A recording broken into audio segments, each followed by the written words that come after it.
আপনি জানেন না এই পৃথিবী একসময় ধ্বংস হয়ে যাবে।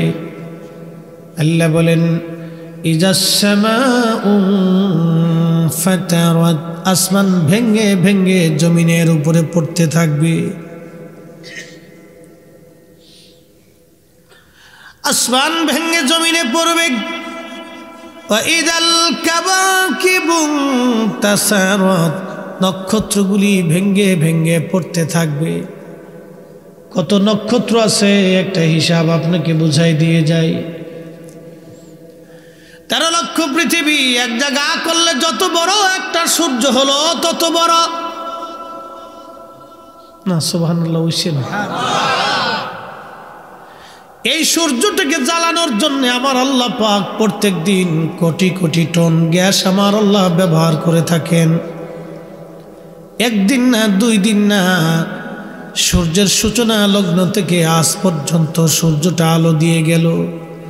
এই সূর্যের ভিতরে 24 ঘন্টা আর সূর্যের ভিতরে আগুন তৈরি হতে থাকে। এই আগুনের তাপমাত্রা হলো 200 কোটি ডিগ্রি সেলসিয়াস। হাই হাই, 200 কোটি ডিগ্রি সেলসিয়াস তাপমাত্রা এই সূর্যটা, 200 কোটি। তা আপনি একটু চিন্তা করেন তো, 13 লক্ষ পৃথিবীর সমান একটা সূর্য, 200 কোটি ডিগ্রি সেলসিয়াস আগুনের তাপমাত্রা। এটাকে জ্বালিয়ে রাখার জন্য আল্লাহ প্রত্যেক দিন crore crore trillion trillion gas আল্লাহ ব্যবহার করেন। ও মুসলমান, একটা দিনের জন্য আল্লাহ বিল চাইনি।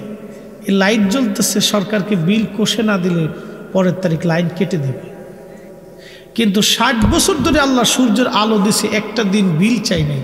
বিল একটা চাইছে, লাইন শাকারতুম লাযীদান্নাকুম, আমার কৃতজ্ঞতা প্রকাশ করবে তুমি। কিন্তু কৃতজ্ঞতা কয়জন প্রকাশ করে? আচ্ছা, কেউ যদি বান্দার আল্লাহর কৃতজ্ঞ বান্দা হইতো তাহলে সে সুদ খায়? জোরে বলে। কেউ যদি আল্লাহর কৃতজ্ঞ বান্দা হয় সে ঘুষ খাবে? কেউ যদি আল্লাহর কৃতজ্ঞ বান্দা হয় সে কি আরেকজনের সম্পদ চুরি করবে? কেউ যদি আল্লাহর কৃতজ্ঞ বান্দা হয় তো আজান পড়ার পরেও কি দোকান খোলা রাখবে? না, কৃতজ্ঞ বান্দা হতে বলেছে আল্লাহ, কৃতজ্ঞ হও। ওয়ালাইন কাফারতুম, যদি অকৃতজ্ঞ হও, ইন্না আযাবি লাশাদীদ, তোমাকে শক্ত শাস্তি দেব, মজবুত শাস্তি তোমাকে দেব। হ্যাঁ প্যারা নবীর উম্মত, মাইকের আওয়াজ যত দূর পর্যন্ত যাচ্ছে,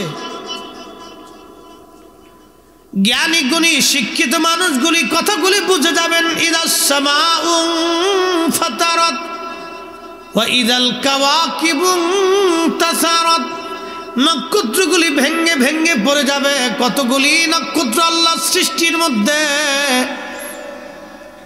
একটা না দুইটা না, 13 লক্ষ পৃথিবী এক জায়গায় করলে যত বড় একটা সূর্য হলো তত বড়।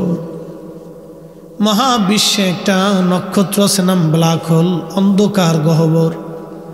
এই ব্ল্যাক হোলের মধ্যে যদি সূর্যটাকে আপনি ধরে দেন, 200 কোটি সূর্য মাত্র 2 মিনিটের মধ্যে নিমিষে শেষ হয়ে যাবে। এটা অন্ধকার গহ্বর, শুধু অন্ধকার আর অন্ধকার, এখানে কোনো আলো নাই, আলো নাই। এই পৃথিবীটা আপনার জন্য অন্ধকার যদি চোখ না থাকে। কি কথা ঠিক না? যদি চোখ না থাকে তাহলে পৃথিবী আপনার জন্য অন্ধকার। এক অন্ধকে জিজ্ঞেস করুন, অন্ধ পৃথিবী কেমন লাগে? বলে, যার সৌন্দর্য জীবনে দেখতে পারলাম না তার ভালো মন্দ বিবেচনা করার কি ক্ষমতা আমার আছে? হ্যাঁ মুসলমান পাতেশারের বাবাজি, মাইকের আওয়াজ যত দূর যায়, এই যে আকাশের নক্ষত্র ব্ল্যাক হোল, ব্ল্যাক হোলের মতো আরো 10,000 কোটি নক্ষত্র দিয়ে আল্লাহ পাক একটা মহাবিশ্ব রচনা করেছে। এই মহাবিশ্বের নাম হলো মিল্কওয়ে, বাংলায় বলে ছায়াপথ। উত্তর দক্ষিণের মেরুতে দেখবেন ছায়াপথ দেখা যায়, তারার মেলা চলে। কোটি কোটি কোটি কোটি কোটি কোটি নক্ষত্র, কত কোটি জানেন? 10,000 কোটি। সুবহানাল্লাহ, বাড়ি যাইয়া কত হাজার কোটি? 10,000 কোটি। একটা দুইটা না, হাজার কোটি, এটা হলো বিজ্ঞানের ধারণা, এর চেয়ে বেশি আছে। মিল্কওয়ের মধ্যে 10,000 কোটি নক্ষত্র দিয়ে একটা মিল্কওয়ে মহাজগৎ আল্লাহ সাজিয়েছে। এই জগতের পরে আর একটা জগৎ আছে, এই জগতের নাম গ্যালাক্সি, এটার মধ্যে 10,000 কোটি। এই 10,000 কোটি নক্ষত্র বিশিষ্ট গ্যালাক্সি এবং মিল্কওয়ের মতো মহা আসমানে আরো 10,000 কোটি মহাবিশ্ব, এরপরে মহাশূন্য, তারপরে প্রথম আসমান। একসাথে জোরে বলা যাবে সুবহানাল্লাহ। এই আসমান জগৎ আল্লাহ যাকে পাড়ি দেওয়াইলেন তিনি আপনার আমার নবী। আসতে হয়ে গেছে, জুব্বা থুয়ে গেছিল, বুঝছে কইছেন তো? জুব্বা থুয়ে গেছে, রেখে গেছিল, পাগড়ি রেখে গেছিল, দাড়ি রেখে গেছিল, তারপরে জুতা রেখে গেছিল, তারপরে আপনার এই চোখ রেখে গেছিল, নিয়ে গেছে। আপনি প্রশ্ন করতে পারেন কি করে সম্ভব? এখানে কোনো কি করে সম্ভব হবে না। যে নবীকে গাছে সালাম দিত, চাঁদের ইশারা করার পরে 2 টুকরা হয়ে 2 পাহাড়ের উপর বসে চাঁদে থরথর থরথর করে কাঁপত, ও নবী আসমানে যাবে কি করে সম্ভব? আপনি প্রশ্ন করলেই তো ঈমান শেষ। হ্যাঁ, কি কথা কন না কেন? প্রশ্ন করলেই ঈমান শেষ। যদি খালি বলেন কি করে সম্ভব, তো শেষ। তো আপনি সাইকুল হাদিসিন হন, আর চ্যান্সেলর হন, আর প্রিন্সিপাল হন, কবি হন, আর সাহিত্যিক হন, ব্যবসায়িক হন, ইমাম মুসল্লি যাই হন, খতিব বক্তা যাই হন না কেন, শেষ। প্রশ্ন করলেই শেষ। আবু বকর সিদ্দিক প্রশ্ন করছিল। আবু বকর সিদ্দিক রাদিয়াল্লাহু তাআলা কয়, হুজুর আপনার বলে মেরাজ এসে কহা হয়েছে, কে সাদাকতি আর আপনি সত্যই কইছেন। সুবহানাল্লাহ। আপনি হাসা কইছেন। নবীজি বললেন, তাহলে তোমার নামের লোকে সিদ্দিক, তুমিও সত্যবাদী, যাও। একিন একিন, একবারে মজবুত একিন রাখতে হবে, মজবুত একিন, একবারে মজবুত একিন। হ্যাঁ, নবীর উম্মত প্রথম আসমান পাড়ি দিলেন নবীজি। হাই হাই, একটু চিন্তা করেন তো, এই মহাবিশ্ব রাসূল করিম রওনা করলেন। তো একটা নক্ষত্র থেকে আর একটা নক্ষত্রের দূরত্ব কত আমি একটু পরিসংখ্যান দিই। এই একটা লাইট থেকে একটা লাইটের দূরত্ব 4 হাত অথবা 4.5 হাত, 5 হাত। একটা নক্ষত্র থেকে আর একটা নক্ষত্রের দূরত্ব জানেন? এই আলোর গতি 1 সেকেন্ডে 1,86,000 মাইল। 1 সেকেন্ড করে আলো 60 সেকেন্ডে 1 মিনিটে কত কোটি মাইল গেছে? 1 মিনিট করে 60 মিনিটে 1 ঘন্টায় আলো কত কোটি মাইল গেছে? এই 1 ঘন্টা করে 24 ঘন্টায় আলো কত কোটি মাইল দূরে গেছে? 24 ঘন্টার দিন ও রাত্রির হিসাবে 365 দিনে 1 বছরে আলো কত কোটি মাইল দূরে গেছে? 1 বছর করে লক্ষ বছর পার হইলে আলো যত দূরে চলে যায়, একটা নক্ষত্র থেকে আর একটা নক্ষত্রের দূরত্ব তত। না হইছে না? আরো জোরে, হ্যাঁ জোরে বলেন আল্লাহু আকবার। মালিককে, স্রষ্টাকে, রবকে, রহমতকে, না হইছে না? রহমত নবী। আপনি মানলেও রহমত, না মানলেও রহমত। কারণ আপনার মানা দিয়ে কোরআন হয় না। কোরআন যা বলছে এটাই ঠিক হবে। কি কথা বলেন, ঠিক কিনা? এটা যা বলছে তাই ঠিক। আপনি মানলেও ঠিক, না মানলেও ঠিক, বুঝলেও ঠিক, না বুঝলেও ঠিক। হিসাব সহজ। হ্যাঁ মুসলমান, এই মহাজগতে আসমানে বিরাট সৃষ্টি তরঙ্গমালাং, কি আশ্চর্য সৃষ্টি আমার আল্লাহর। একটা নক্ষত্র থেকে আর একটা নক্ষত্রের দূরত্ব কোটি কোটি মাইল দূর। হায় হায় হায়, এত দূরত্বের নক্ষত্র একটা থেকে আর একটার কক্ষপথে কেউ কোনোদিন যায় না। আল্লাহ বলেন, আশ-শামসু ওয়াল কামারু বিহুসবানি ওয়ান-নাজমু ওয়াশ-শাজারু ইয়াসজুদান।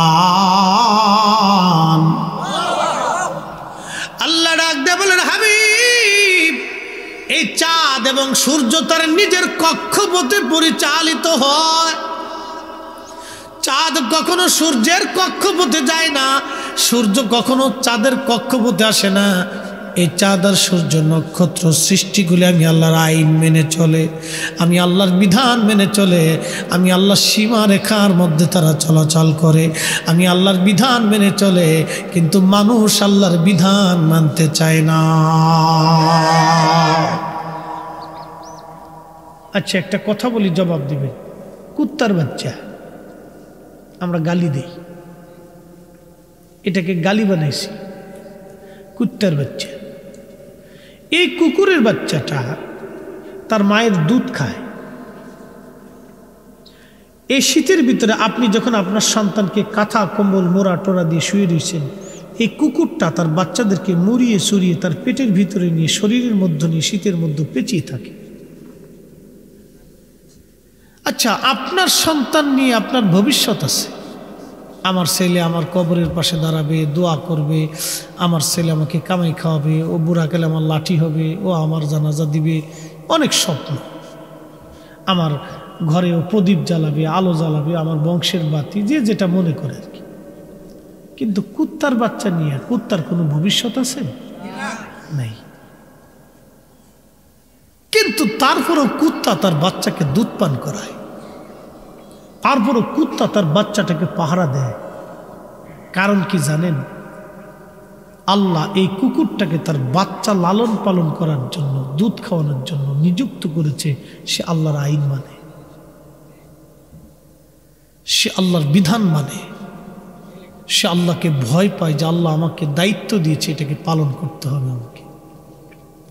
ও কুত্তা ইচ্ছা করলে কামড়ায় ওকে মেরে ফেলে দিতে পারত, কিন্তু মারে না, ওকে দুধ খাওয়ায় বড় করে। একটা পাখি তার বাসার ভিতরে 4টে বাচ্চা থাকে, বিভিন্ন জায়গা থেকে খাবার এনে এনে এনে এনে পাখিটা দেখবেন ভাগে ভাগে ভাগে ভাগে বাচ্চাদের মুখের মধ্যে খাবার ঢুকে দেয়। সুবহানাল্লাহ বলবেন? সমানভাবেই কিন্তু দেয়, সমানভাবেই পাখিটা তার বাচ্চাদেরকে খাবার খাওয়াচ্ছে। পাখি জানে বাচ্চা বড় হলে উড়াল দিয়ে আমার থেকে অনেক দূরে চলে যাবে, কিন্তু আল্লাহর আইন, তোমাকে এই বাচ্চা খাবার খাওয়াইতে হবে, এটা আমি আল্লাহর বিধান। একটা পাখি কুকুর আল্লাহর আইন মানে, কুকুর আর পাখি পশু আর প্রাণী আল্লাহর বিধান মানে, কিন্তু আমরা আল্লাহর আইন মানি না, আমরা আল্লাহর বিধান মানি না, আমরা আল্লাহর বিধান মানি না। আল্লাহ বলেন, ইন্নাল্লাহা ইয়ামুরু বিল আদলি ওয়াল ইহসানি ওয়া ইতাই যিল কুরবা।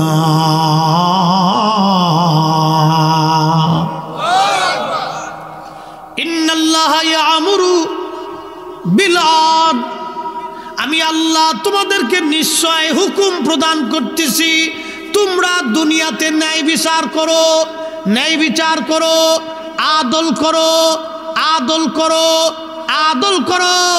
কিন্তু আমার দেশের অধিকাংশই যেখানে সেখানে বিচার সালিশ হয়, অনেক বিচারক আছে মুইতেই পানি নেয় না। বেজার হইন না, কিন্তু আবার আমার দেশে অনেকে আছে বিয়ে পড়ায় কাজী, মুইতে পানি নেয় না। কি ঠিক আসতে কইলেন কে? বহু কাজী আছে, ফ্যান পরা কাজী, বিয়ে পড়াইতে আসে, অজু করে না, মুইতে পানি না, এসে বিয়ে টিয়ে পরে লিখে টিকে দিয়ে টিয়া দেন, টেকা দেন, কত কাবিন? 10 লাখ দিয়ে দেন, বাস। এই তো অবস্থা। কাজী যদি ফ্যান ফোর আসে, তাহলে আগে উজু করে আসেন,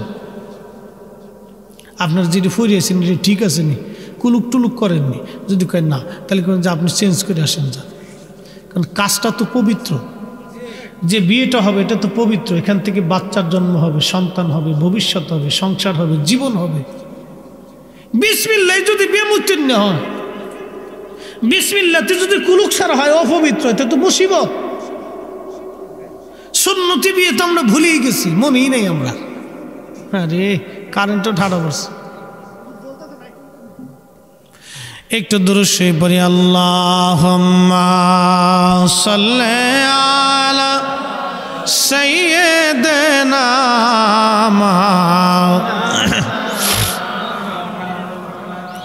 ওয়া আলা আলি সাইয়্যিদিনা।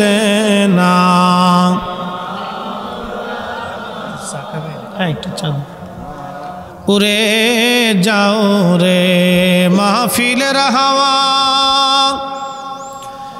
যাও রে উড়ে মদিনায়,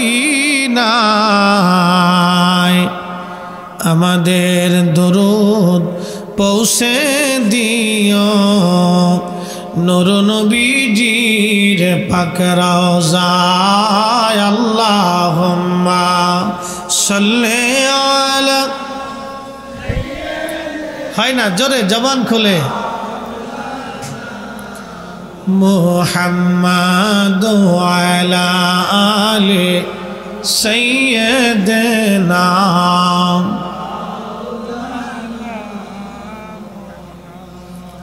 বন্ধুগণ আমার, পবিত্র রজব মাস যেহেতু, আসমানের দিকে আমি চলে গিয়েছি, বুঝে যাওয়াটা আমাদের বুদ্ধিমানের কাজ। আমার নবীজি ফরমান, উম্মতেরা রে, আমি বাইতুল আকসা থেকে রওনা করলাম আসমানের দিকে, খুব মনোযোগ দিয়েন। যখন বাইতুল আকসায় গেলাম, বাইতুল আকসায় যাওয়ার পরে যখন আসমানের দিকে রওনা করলাম, আসমানের দিকে যখন রওনা করছি, এই আসমানের দিকে রওনা করার সময় আমি প্রথম আসমানে চলে গেলাম। প্রথম আসমানে জিব্রাইল আমাকে নিয়ে চলে গেল। ভিতর থেকে আওয়াজ আসলো, কে? বলে আমি জিব্রাইল। আপনার সাথে উনি কে? বলে ওনার নাম রহমাতুল লিল আলামিন। একবার জোরে বলা যাবে কি মারহাবা? জিব্রাইল কথা তো সত্য। তো 1,24,000 পয়গম্বরের কাছে যে জিব্রাইল আইসে আর গেছে, তাহলে একবার করেও যদি আসে তাহলে 1,24,000 বার গেছে আইছে। আচ্ছা, আমার নবীর কাছে আইছে 22,000 বার, এটা বাদ দিলাম। 1,24,000 নবীদের কাছে জিব্রাইল 1,24,000 বার সর্বনিম্ন হলো আইছে। তাহলে আসমানের ফেরেশতারা জিব্রাইলের চিনে না কে? হ্যাঁ, মেরাজের নাম মেরাজ। যে বুঝছে সে ইমানদার হয়ে কবরে গেছে, আর যে বুঝে নাই সে বুঝবে না কিছু। আল্লাহু আকবার, জোরে কর না। বাতলার সমাধান দিতেছি, এটা তুমি পরে, একটু পরে দিতেছি, আগে আশায় আশায় থাকেন যে ঘটনাটা কি। এখানে একটা ঘটনা আছে। ও মুসলমান,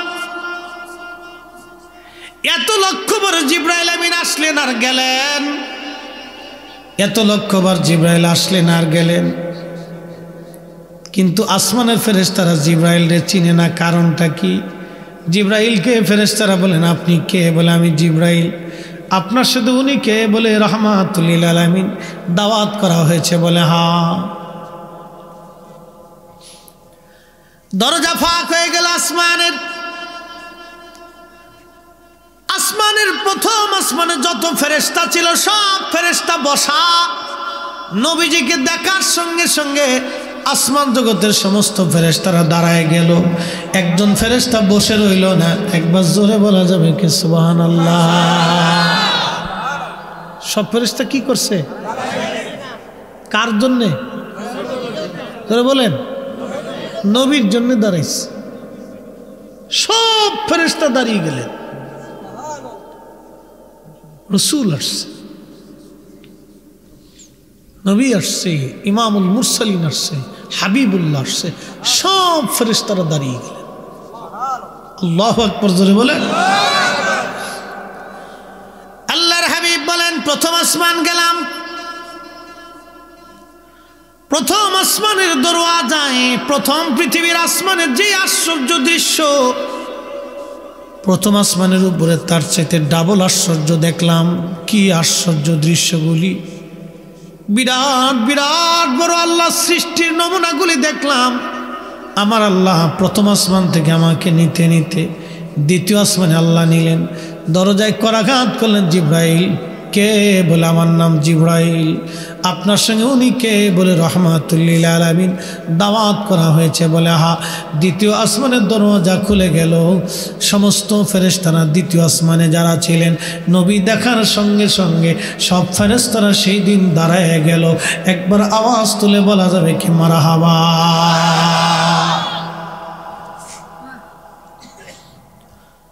নবীজি বললেন, দ্বিতীয় আসমানে যা দেখলাম তার চাইতে আশ্চর্য আরো কিছু দেখলাম। পৃথিবী থেকে আসমান যত দূর, প্রথম আসমান থেকে দ্বিতীয় আসমান ডাবল দূর, দ্বিতীয় থেকে তৃতীয় আরো ডাবল দূর, তৃতীয় থেকে চতুর্থ আসমানে গেলাম। ফেরেশতারা বলল, কে?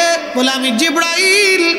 আপনার সঙ্গে উনি কে? রহমাতুল্লিল আলামিন। দাওয়াত করা হয়েছে। বলে হা। নবীজি বললেন, প্রত্যেকটা আসমানে জিজ্ঞেস করা হলো, দরজা খুলে দেয়া হলো। আমার দেখার পরে সব ফেরেশতারা দাঁড়ায় গেল। দেখে দেখে হাসি লোকে লোকে, খুশি চল সে নবী মেরাজে, চল সে নবী মেরাজে। এ স্মৃতির দোলা জাগে চাঁদ সিতারা জেগেছে, দুলোকে ভুলোকে চলছে নবী মেরাজে। এইভাবে তৃতীয় চতুর্থ পঞ্চম ষষ্ঠ আসমান করে নবীজি চলে গেলেন সপ্তম আসমানে, বাইতুল মামুর যেখানে। যাইয়া দেখলেন ইব্রাহিম খলিলুল্লাহ হেলান দিয়ে বসে রইছে। ওই বাইতুল মামুর বরাবর কাবা শরীফ, ওই বাইতুল মামুর বরাবর প্রথম আসমানের কাবা বাইতুল ইজ্জত। প্রথম আসমানে আর একটা কাবা আছে, এটার নাম হলো বাইতুল ইজ্জত। বাইতুল মামুর থেকে একবারে নিকটতম আসমানে আর একটা কেবলা আছে, বাইতুল ইজ্জত। বাইতুল ইজ্জত বরাবর কাবা, কাবার সাথে সম্পর্ক বাইতুল ইজ্জতের। ইজ্জত থেকে বাইতুল মামুর। না হয় নাই, আরো জোরে, আরো জোরে। এই জন্য কাবার এত দাম, কাবার এত দাম। এই কাবা শরীফের দিকে কেউ যদি বাঁকা নজরে তাকাইছে, আমার আল্লাহ তার চোখ উঠাইয়া দিয়েছে। কারণ এই কাবা আল্লাহর ঘর। আমার দেশের বহু হাজিরা যায় কাবা শরীফ। মদিনার নবীর কারণে মদিনার দাম বাড়ছে। কথা বলেন ঠিক কিনা? একটা মাসালা বলে দিয়ে যাই, আমাদের দেশে এক দল আছে এইভাবে নামাজ পড়ে। এই দলের আকিদা হলো, এদের ফতোয়া হলো, নবীজির রওজা শরীফ জিয়ারতের নিয়ত করা বেদাত। আপনি নবীর মসজিদের নামাজের নিয়ত করতে পারেন, কিন্তু রওজা শরীফ জিয়ারতের নিয়ত করলে বেদাত হবে, শিরিক হবে। বুঝছেন? দেখেন দলিল কি? দলিল হলো নবীজি বলেছেন, 3 মসজিদ ব্যতীত অন্য কোনো মসজিদে সোয়াবের নিয়ত করে যাওয়াটা যাবে না। 3 মসজিদ ছাড়া অন্য কোনো মসজিদে সোয়াবের নিয়ত করা যাবে না। কিন্তু আপনি জানেন, যারা মক্কা মদিনাতে থাকছেন তারা জানেন যে মসজিদে কুবা 2 রাকাত নামাজ পড়লে আল্লাহ কবুল ওমরা হজের সোয়াব লিখে দেয়। একবার বিশুদ্ধ হাদিস মসজিদে কুবার দরজার উপরে লেখা আছে। তার মানে বুঝে গেল এই হাদিসের সাথে এই হাদিসটা সাংঘর্ষিক। কারণ 3 মসজিদ বলতে মসজিদে হারাম, মসজিদে নববী, মসজিদ আকসা। আবার রসুলে খুদা বললেন, মসজিদে কুবাতে 2 রাকাত নফল নামাজ পড়লে, কেউ যদি মসজিদে কুবাতে সে 2 রাকাত নফল নামাজ পড়ে, তাহলে আল্লাহ তার আমল নামাতে একবারে কবুল ওমরা হজের নেকি লিখে দেবে। তাহলে এই হাদিসের সাথে হাদিস সাংঘর্ষিক, কিন্তু আন্তর্জাতিক সূরা। এরা হলো মুসলমানের ইমান চুরি করে, আর কিচ্ছু না, শুধু ইমান চুরি। কেমনি ইমান চুরি করে আপনারা বুঝাই। উম্মতকে নবী থেকে জুদা করার জন্য একটা ফতোয়া তারা সাজায় গুজায় সুন্দর করে ছেড়ে দিছে মাটি যে নবীজির জিয়ারত নিয়ত করা এটা বেদাত। আপনি মসজিদের নামাজের নিয়ত করতে পারবেন, এখানে 1 রাকাত নামাজ পড়লে 50,000 রাকাতের সোয়াব হবে। ওরে সোয়াব আপনারা দেখাই দিচ্ছে, সোয়াব কারে কয় দেখেন, সোয়াব দেখাইছে। আচ্ছা আপনাদেরকে একটা প্রশ্ন করি, মক্কায় বেশি সোয়াব না মদিনায় বেশি সোয়াব? মক্কায় 1 রাকাত নামাজ পড়লে 1 লক্ষ রাকাতের সোয়াব। সুবহানাল্লাহ কবেন না? আচ্ছা প্রতই সারে মাহফিল হয়েছে, এখানে মাহফিল কমিটির যারা আছে তারা বললো যে আমাদের মাহফিলে আসলে প্রত্যেক জনকে আমরা 1000 করে টাকা দেব।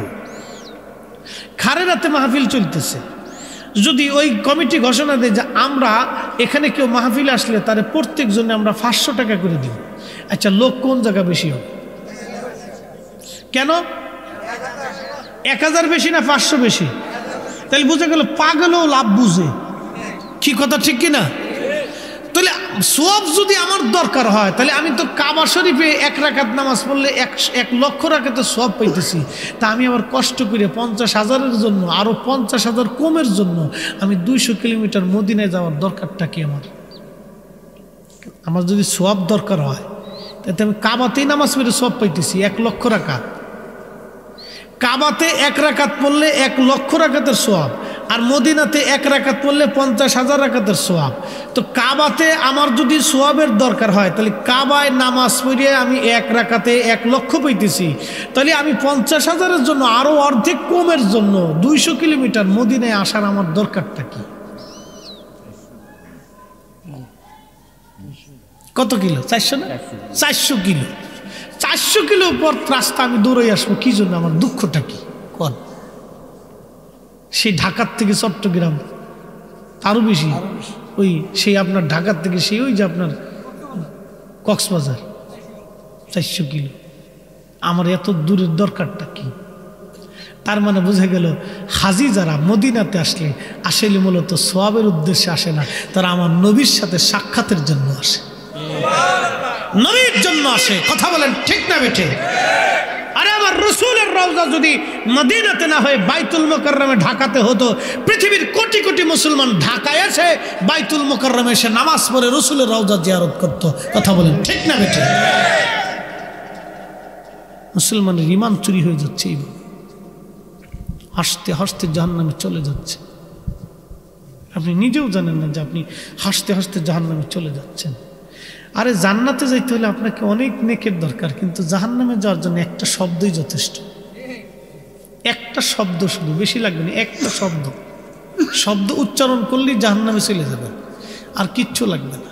খালি বলবেন যে নবী মানি না, শেষ হয়ে গেছে। তুই মনে করেন জাহান্নাম রেডি, শয়তানের ল্যাংট হয়ে নাচবো। তোরই তো চাইছিলাম বহুদিন পরে, ফাইসি, তুই আমার দুস্থ, আয় এক লোকে ড্যান্স দিয়ে আয়। হ্যাঁ পতইশারের মুসলমান, নবীজি ডেকে বলে সাহাবীরা রে, আমি প্রথম আসমানের দিকে, সপ্তম আসমানে সিদরাতুল মুনতাহাতে, দুঃখিত, বাইতুল মামুরে চলে গেলাম। ফেরেশতাদের কাবা যায় দেখি দরজার সামনে হযরত ইব্রাহিম আলাইহিস সালাম বসে আছেন। আমি যে সালাম দিলাম, জিব্রাইল পরিচয় করাইলেন। হযরত ইব্রাহিম আলাইহিস সালাম আমার সঙ্গে মোলাকাত করলেন, মোলাকাত হলো। ওই যে বলছিলাম কাবার ইজ্জত, কাবার ইজ্জত, কাবা কাবা কাবার ইজ্জত বলছিলাম, কাবার ইজ্জত। এই কাবা শরীফে ওই বাচ্চা আইছে, সারা পৃথিবী ঘুরে ঘুরে বাচ্চা আসলো, কেউ আহলান সাহলান দিল না। বাচ্চা উজিরকে বলেন, উজির কারণ কি? উজির বলল, এই দেশের মানুষকে দুনিয়ার সব মানুষ শ্রদ্ধা করে, কারণ তারা কাবার বাসিন্দা। এই ঘরের দাম আল্লাহর কাছে অনেক বেশি। বাচ্চা বলেন, না না, যে ঘরের জন্য আমি এই জনপদে সম্মান পাইলাম না, তাহলে এই ঘর আমি আর রাখবো না। যে ঘরের জন্য আমি বাচ্চা ইজ্জত পাইলাম না, এই ঘর আমি রাখবো না। এই নিয়ত যখন করছে, আল্লাহ পাক ডাক দিলেন, ও বান্দা, তোমার বহু আগে বহু জাতি ধ্বংস করে দিয়েছে আমি আল্লাহ, মাটির সাথে মিসমার করে দিয়েছি। এবার তোমার পালা। বাচ্চার শরীরের ভিতরে আল্লাহ অদৃশ্য একটা রোগ দিলেন। এই রোগের কারণে নাক দিয়ে রক্ত পুঁজ বের হতে লাগলো, কান দিয়ে রক্ত পুঁজ বের হয়, পায়খানার রাস্তা এবং প্রস্রাবের পেশাবের রাস্তা দিয়ে রক্ত পুঁজ বের হতে লাগলো। দুর্গন্ধে মানুষ কাছে যাইতে পারে না, মানুষ কাছে যাইতে পারে না। বাচ্চা নিরুপায় হয়ে গেলেন। হলো কি আমার? অনেক চিকিৎসা, কোনো ফায়দা হলো না। এবার 12,000 হেকিম আলেমদের যিনি প্রধান ছিলেন, ইনি বললেন, বাচ্চা আপনার রক্ত এবং পুঁজ পরীক্ষা করে দেখলাম, দুনিয়ার কোনো রোগ এটা নাই, রোগটা আসমান জগৎ থেকে আপনার উপরে বিশেষভাবে নাজিল হয়েছে। ও বাদশাহ, আসমান জগৎ থেকে রোগ আসছে রে বাচ্চা, দুনিয়ার কোনো রোগ এটা না, আসমান জগৎ থেকে আসছে। বাচ্চা, তওবা করা ছাড়া এই রোগ ভালো হবে না, দুনিয়ার কোনো ওষুধে রোগ ভালো হবে না। বাচ্চা এবার বললেন, আল্লাহ, যদি রোগ আমার ভালো হয়ে যায়, আমি তোমার ঘরের উপরে রেশমের গিলাফ সরাইয়া তোমার ঘরের ইজ্জত আমি করব। ওই সর্বপ্রথম কাবার উপর গিলাফ চড়ানো হলো, উনি চড়িয়েছিলেন। এখন যেটা চড়ায় স্বর্ণ দিয়ে সুন্দর করে রেশমের কাপড় দিয়ে বানায়, পৃথিবীর সবচেয়ে দামি কাপড়, দামি নকশা। এটা বানাইতে 1 বছর লাগে, 1 বছর পর পর পরিবর্তন করে। এই বাচ্চা সর্বপ্রথম গিলাফ চড়াইলেন, রেশমের গিলাফ। নিয়ত করলেন, আল্লাহ, তোমার বাসিন্দাদেরকে আমি 7টি করে স্বর্ণ মুদ্রা দিব, 1টা করে রেশমের কাপড় দিব। আল্লাহ পাক তার রোগ ভালো করে দিলেন, বাচ্চা ভালো হয়ে গেল। আল্লাহর ঘরের উপরে তিনি গিলাফ চড়াইলেন। একবার জোরে বলা যাবে কি মারহাবা? কাবা কার ঘর? কাবা কার ঘর? নবী কার বন্ধু? কাবার সম্পর্ক কার সাথে? নবীর সম্পর্ক কার সাথে? আরে কাবার দিকে বাঁকা নজরে তাকানোর জন্য যদি খোঁজার গজব আসে, তাহলে আমার নবীর ইজ্জতের চাদর ধরলে খোদার গজব কবরে হাসরে দুনিয়াতে আসবে। কথা বলেন ঠিক? এটাই ঠিক। কিন্তু কাবার চাইতে একজন আল্লাহর ওলির ইজ্জত বেশি। তবলিগ জামাতের একটা বই আছে, নাম হলো ফাজাইল আমাল, আর একটা বই আছে আল মুনতাখাব হাদিস। এর ভিতরে একটা অধ্যায় আছে একরামুল মুসলিমিন। এই অধ্যায়ের ভিতরে 2টা হাদিস আছে। একটা হাদিস তবরানি মুজামুল কবির থেকে আনা, হাদিসের সনদ হাসান। হাদিসের পরিভাষাটা এরকম, নবীজি একদিন কাবা শরীফের সামনে দাঁড়ায় বলতেছে, হে কাবা, তোমার সম্মান, ইজ্জত, হরমত আল্লাহর কাছে অনেক বেশি, কিন্তু তোমার চাইতে মুমিনে কামেল আল্লাহর ওলির ইজ্জত আল্লাহর কাছে আরো বেশি। না হয়েছে না ভাই? আর ধুর, আরো জোরে বলেন আল্লাহু আকবার। কাবা কার ঘর? আল্লাহর ওলি কার বন্ধু? এই দেখেন খেলাটা। কাবার চাইতে একজন ওলির ইজ্জত আল্লাহর দরবারে অনেক বেশি। আমি বলি নাই, রসুল বলেছেন, সাহেবের শরীয়ত বলছেন, যিনি শরীয়ত প্রণেতা, যার ইচ্ছার উপরে শরীয়ত পরিবর্তন হতো, যিনি চাইলে শরীয়ত হতো। দাড়ি রাখছেন, শরীয়ত হয়ে গেছে। জুব্বা গাইতেছেন, শরীয়ত হয়েছে। ডান হাতে খেয়েছেন, শরীয়ত হয়েছে। যদি বাম হাতে খাইতেন তাহলে এটাই শরীয়ত হতো। 5 আঙ্গুলে খেয়েছেন, 3 আঙ্গুলে খেয়েছেন, শরীয়ত হয়েছে। যদি ইচ্ছা করতেন 1 আঙ্গুলে খাইলে 1 আঙ্গুলেই শরীয়ত হয়ে যেত। ওই নবী বলছেন, কাবার চাইতে আল্লাহর ওলির ইজ্জত আল্লাহর কাছে আরো বেশি। এখন আপনাদেরকে একটা প্রশ্ন করে জবাব দিবেন। সারা পৃথিবীর সমস্ত ওলিদেরকে এক পাল্লায় দিলে, নবীজির জুতা মোবারক আর এক পাল্লায় দিলে, ওজন কোনটা? জোরে, এই তো বুঝতেছেন, জোরে। আর নতুন করে নবীর শান বুঝান লাগবো? এই তো বুঝে গেছে, বুঝে তারপরে বাড়ি যায়। আচ্ছা, আপনাদের মসজিদ কি এদিকে ঘোরানো? বাথরুম এদিকে? মাঝে মধ্যে কাম সেরে ফেলেন নাকি? আচ্ছা, মাঝে মধ্যে কাবার দিকে কাজবাজ সারেন না তো? আচ্ছা, কাবার দিকে মুখ করেও পায়খানা করেন না, প্রস্রাব করেন না, পিঠ লাগায়ও বাথরুম করেন না। জিজ্ঞেস যদি করে ভাই কারণটা কি, বলেন এদিকে খাবা খাবা খাবা, মানে আল্লাহর ঘর, আল্লাহর ঘরের প্রতি আপনার কত বড় তাজিম, যে না এদিকে আল্লাহর ঘর, এদিকে প্রস্রাব করা যাইত না। কেউ যদি প্রস্রাব করতেও যায় তো তার টাইনে দিল, এই যে করতেছিস কি, মতিস না, মরে গেলেও চিন্তা নেই, মরে যাই তো কাবার ইজ্জত। তার মানে আপনি কাবাকে ইজ্জত করতেছেন, সম্মান করতেছেন, মূলত ইজ্জতটা কাবাকে না, হাকিকতে ইজ্জতটা আল্লাহকে করতেছে। ইজ্জতটা কিন্তু আল্লাহকে করতেছে। আচ্ছা, কাবার ইজ্জত করছেন দেখা না না দেখা? না দেখা। কাবাকে ইজ্জত করলেন আপনি না দেখা, নবীকে ইজ্জত করতে দেখার শর্ত আরোপ করেন, কারণটা কি? এই জায়গায় আসলে খালি গোলেমালে তালে, খালি গোলেমালে তালে, গোলেমালে তালে, গোলেমালে তালে, গোলেমালে তালে, গোলেমালে তালে, কারণটা কি? এই জায়গায় আসলে আপনার কার্পণ্য আসে কেন? এই জায়গায় আসলে আপনি মাসলা বাতাইতে চান কেন? এই জায়গায় আসলে কেন মাসলা বাতান?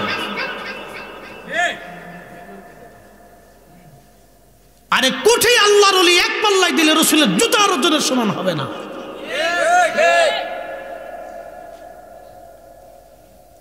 আল্লাহ তাকে সসম্মানে ইজ্জতের সাথে মার্শে মুআল্লার দিকে নিয়ে যাচ্ছে, আর আপনি তার ইজ্জতের বেলায় গেলে খালি মাসলা বাতান, খালি মাসলা বাতান, খালি মাসলা বাতান।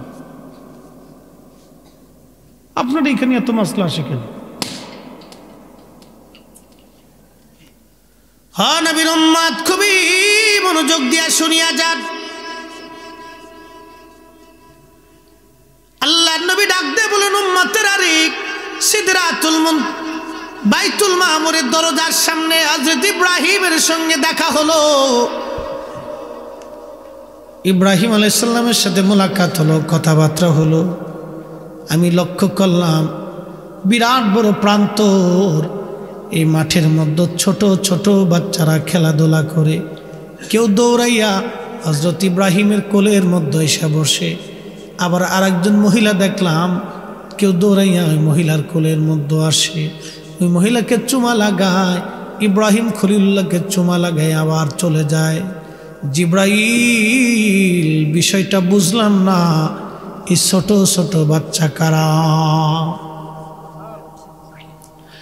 জিব্রাইল বলেন, এরা নাবালক বাচ্চা, ছোট্ট গেলে মায়ের কোল খালি করে যারা চলে আসছিল, খোদারি হুকুমে মরণ যাদের হয়েছিল, এই বাচ্চাগুলি সপ্তম আসমানে সিদরাতুল মুনতাহা বাইতুল মামুরের সামনে ইব্রাহিম আলাইহিস সালামের জিম্মায় দেয়া হয়েছে।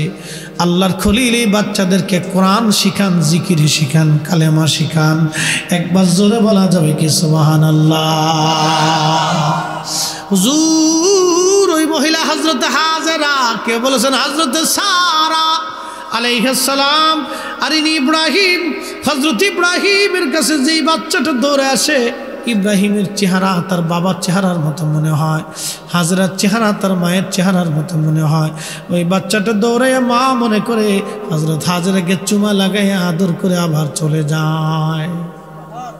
আহা, আমার রব, আমার আল্লাহ কত দয়াবান, আমার রব, আমার আল্লাহ কত দয়াবান, আমার আল্লাহ কত মেহেরবান, মেহেরবান, মেহেরবান। এই জন্য আল্লাহ বলেন আর রহমানির রহিম, আমি দয়ালু, দয়াময়, দয়াময়, দয়াময়, দয়াময়, দয়াময়। আল্লাহ কত বড় দয়াময়, বাচ্চাটাকে আমার আল্লাহ ইব্রাহিম আলাইহিস সালামের কাছে রাখছে। হযরত ইব্রাহিম আলাইহিস সালামের সাথে মোলাকাত করলেন, বাইতুল মামুরে গেলেন, যায় দেখলেন ফেরেশতারা নামাজ পড়তেছে। এক কাতারে ৭০,০০০ ফেরেশতা নামাজের দ্বারা নবীজি বললেন, সাহাবীরা রে, একবার যে ফেরেশতা বাইতুল মামুরে নামাজ পড়তে আসে, কিয়ামত পর্যন্ত না আর কোনোদিন ওই ফেরেশতা দ্বিতীয়বার এই বাইতুল মামুরে নামাজ আদায় করার সুযোগ পাবে না। একবার জোরে বলা যাবে কি সুবহানাল্লাহ। কুলিল্লাহুম্মা মালিকাল মুলকি তুতিল মুলকা মান তাশা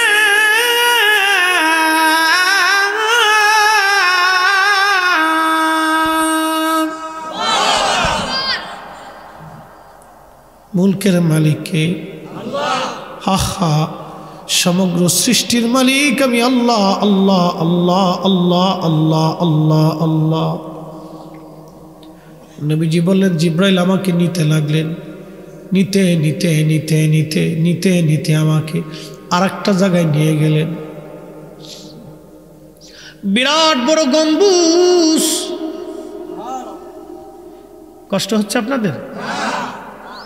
বিরাট বড় গম্বুজ নিয়ে গেলেন জিব্রাইল আমাকে। অ্যাটেনশন, এই ঘটনাটা একটু শুনে যান। বিরাট বড় গম্বুজ আমাকে নিয়ে গেলেন।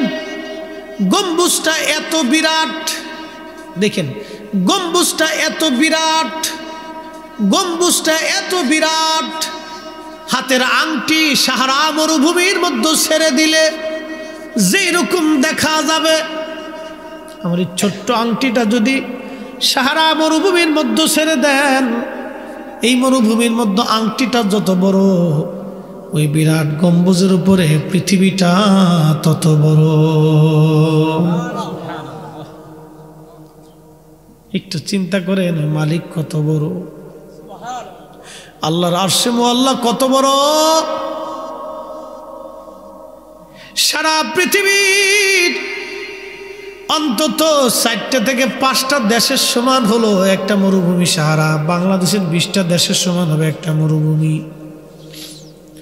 এই মরুভূমির মধ্যে যদি একটা আংটি ছেড়ে দিলে যত বড় দেখা যাবে, ওই গম্বুজের উপরে পৃথিবীটা তত বড় দেখা যাবে। নবীজি ডেকে বললেন, জিবরাইল এই গম্বুজের দরওয়াজার চাবি কি? বলে, হুজুর দাঁড়ান, এই গম্বুজের দরওয়াজার চাবির নাম আমার সাথে পড়েন, বিসমিল্লাহির রাহমানির রাহিম।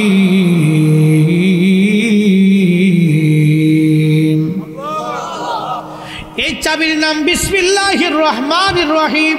এই জন্য সমস্ত ভালো কাজের আগে বিসমিল্লাহ, ভালো কাজের আগে বিসমিল্লাহ, ভালো কাজের আগে বিসমিল্লাহ, ভালো কাজের আগে বিসমিল্লাহ।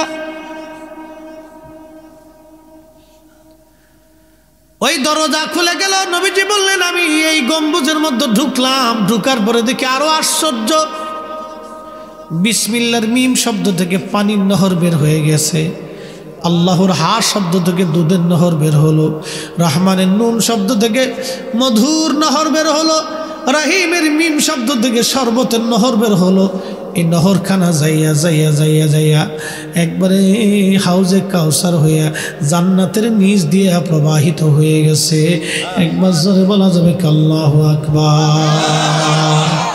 জান্নাতু আদনিন তাজরি মিন তাহতিহাল আনহার।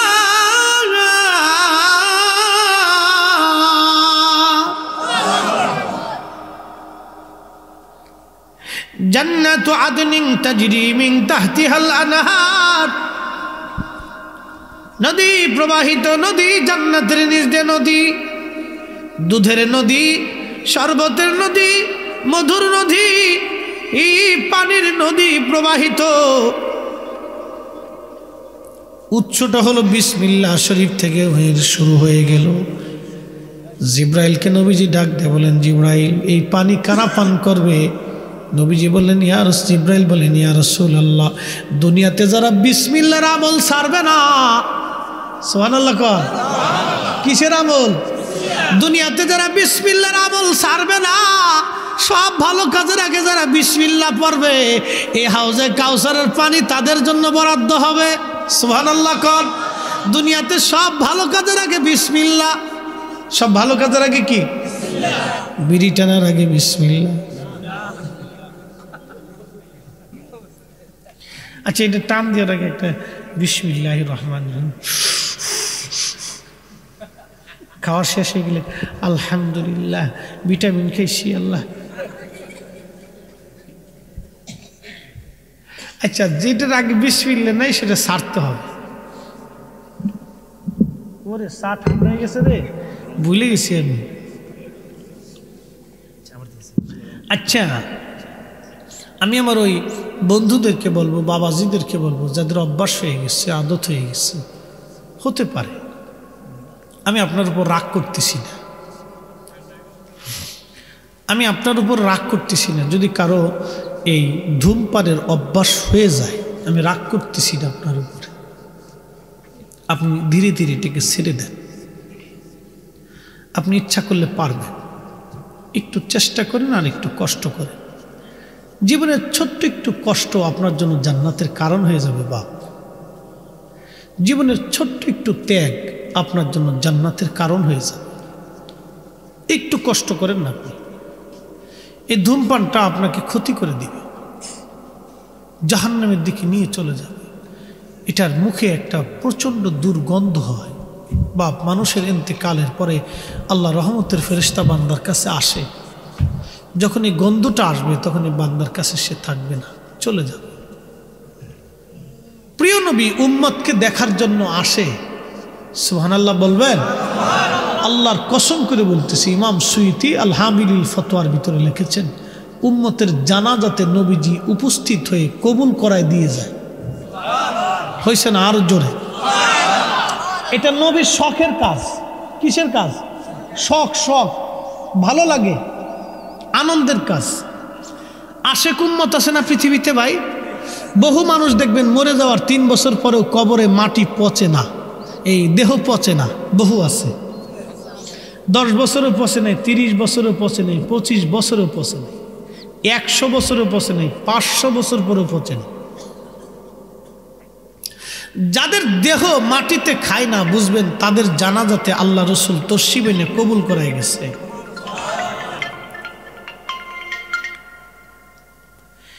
যাদের জানাজাতে রসুল করিম উপস্থিত হয়, বুঝবেন তাদের দেহ পচবে না। আল্লাহর নবী জানাজাতে আসেন, এটা নবীজির আদত, নবীর অভ্যাস, নবীর পছন্দ, নবীর ভালোবাসা। আমি লিখিনি, ইমাম জালালউদ্দিন সুয়ুতি রাহিমাহুল্লাহ আল হাবিল ফতোয়া আল আজকিয়া বি হায়াতিল আনবিয়া এই চ্যাপ্টারের মধ্যে বিশদ আকারে ব্যাখ্যা করেছেন। 550 বছর আগে উনি 75 বার আল্লাহর নবীর সাথে স্বপ্নে কথা বলেছেন। 33 বার জাগ্রত হালতে ইমাম সুয়ুতি নবীজির সাথে কথা বলেছেন। উনি এত বড় একজন জাহিদ ও আবিদ ও আল্লাহওয়ালা ব্যক্তি ছিলেন। একদিন ওনার ছাত্র এসে বলতেছে, হুজুর দোয়া চাই, মক্কা মদিনায় ওমরা করার জন্য যাব। ইমাম সুয়ুতি রাহিমাহুল্লাহ বললেন, বাবা আমারও তো মক্কা মদিনা যাওয়ার দরকার। তাকে হুজুর তাহলে চলেন, একসাথে সফর করলে তো ভালো হবে। তো হুজুর বললেন, তাহলে আসরের নামাজের পরে আইসো। কোন নামাজের পরে? আসরের। তো ছাত্র আসরের পরে গেছে। ছাত্র হাত ধরে বলতেছে, বাবা আজকে একটা কথা বলি। বলেন। আজকে তোমার সাথে আমার যে ঘটনা হবে, আমার জীবদ্দশায় তুমি কারো কাছে বলবা না। বলো। কহা হুজুর বলবো না। তুমি আর আমি এই মুহূর্তে মক্কায় যাব।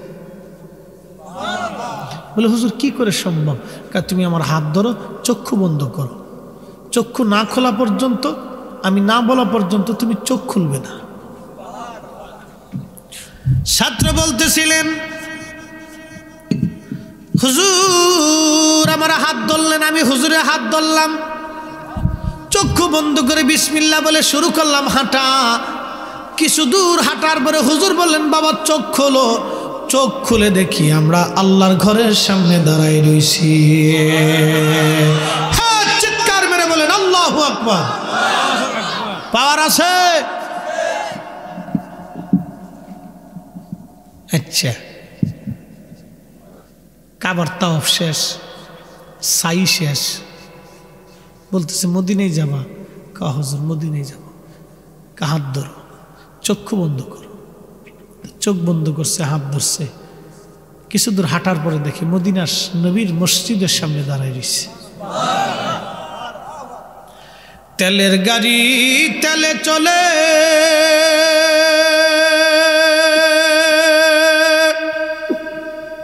হাওয়ার গাড়ি হাওয়াই চলে, বিনা তেলে চালাই গাড়ি নবী সুলাইমান।